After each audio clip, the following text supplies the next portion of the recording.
Good to have you on the program with us. Now that 2 days have passed since the assassination, what insight can you give us on how we might see Iran respond?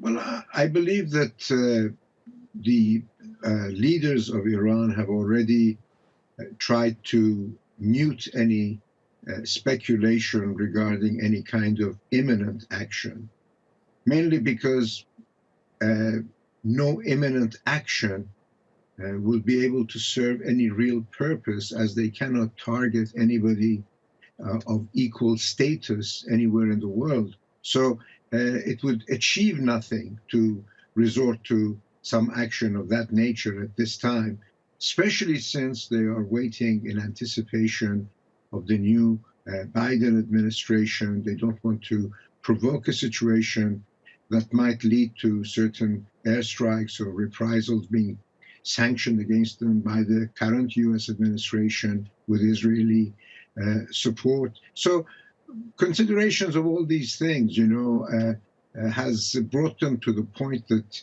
they want to retaliate, but they want to do it at the wrong time. And the phrase they use, strategic patience, I think that applies more or less given the circumstances and the fact that they are really in need of goodwill in the international community and want to project themselves as victims at this particular time. As you mentioned, we are in a transition in the United States with a new administration coming into the White House. What do you make of the timing of this assassination? Do you think this is Israel trying to step up its game before President Trump leaves office? I think incentives of that nature are obviously at play. You have to bear in mind that quite apart from this incident, there were other incidents, the damage that was done to the Iranian nuclear site through the explosion, the conduct of more than 37 airstrikes against Iranian personnel and targets and assets in Syria since the beginning of the year.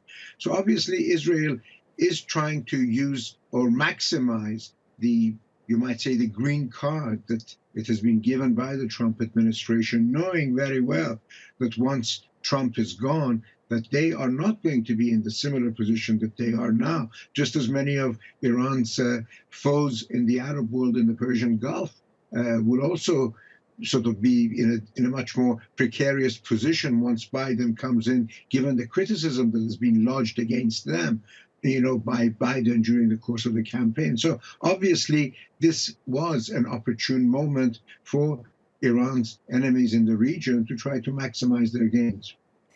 Fakhrizadeh was Iran's top nuclear scientist. He must have had a lot of security around him. What I'm curious about is how could an assassination like this take place on the outskirts of Tehran in broad daylight?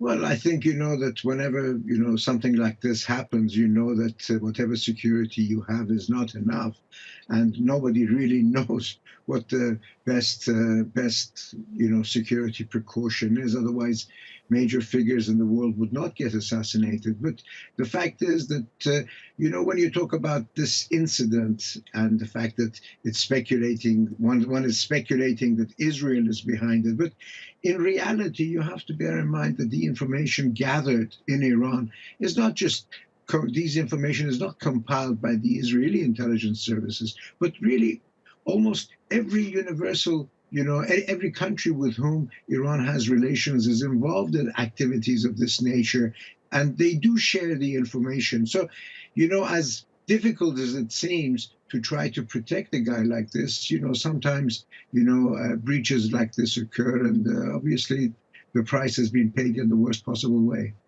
All right, Mehrdad Khonsari in London, thank you for your time.